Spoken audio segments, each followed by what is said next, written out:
কেন এটি হচ্ছে শিরোনাম। ঘণ্টা তিনেক আগে প্রকাশিত এই খবরটিতে বলা হচ্ছে, সুষ্ঠু ও অংশগ্রহণমূলক নির্বাচন আয়োজনের বিষয়ে ভারতের আহ্বানে তীব্র প্রতিক্রিয়া জানিয়েছে বাংলাদেশ। বুধবার এক সংবাদ সম্মেলনে দেশটির পররাষ্ট্র উপদেষ্টা তৌহিদ হোসেন বলেন, ভারতের তরফ থেকে সবশেষ বক্তব্যে দেওয়া নসিহতের প্রয়োজন নেই। বাংলাদেশের নির্বাচন কেমন হবে এটা নিয়ে আমরা আমাদের প্রতিবেশীদের উপদেশ চাই না। তাকে উদ্ধৃত করছি, এটি উল্লেখ করে এই বিষয়ে দিল্লির ভূমিকাকে সম্পূর্ণ অগ্রহণযোগ্য বলে মন্তব্য করেন তিনি। এর আগে একই দিন ভারতের পররাষ্ট্র মন্ত্রণালয় থেকে দেওয়া এক প্রেস বিজ্ঞপ্তিতে সুষ্ঠু, অন্তর্ভুক্তিমূলক ও বিশ্বাসযোগ্য নির্বাচন আয়োজনের আহ্বান জানানো হয়। 3 দিন আগে 14 ডিসেম্বর প্রকাশিত আরেকটি বিজ্ঞপ্তিতেও বিষয়টির উল্লেখ ছিল।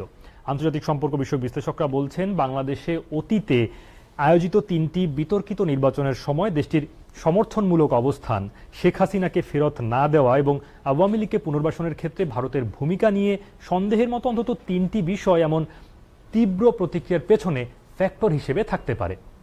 সেক্ষেত্রে মূল যে বিষয়টিকে ফ্যাক্টর হিসেবে উল্লেখ করা হচ্ছে, অন্তত প্রথম বা অগ্রাধিকার ভিত্তিতে, যে শেষ 3টি নির্বাচনে ভারতের ভূমিকা, ভারতের বিতর্কিত ভূমিকা। ক্ষমতাচ্যুত শেখ হাসিনা ক্ষমতায় থাকাকালীন আয়োজিত 3টি নির্বাচনই নানা কারণে বিতর্কিত ছিল। অনেকে একতরফা নির্বাচন বলেন। অভিযোগ আছে এসব নির্বাচনকে বৈধতা দেওয়ার ক্ষেত্রে ভারত কখনো প্রত্যক্ষ আবার কখনো পরোক্ষ ভূমিকা রেখেছে।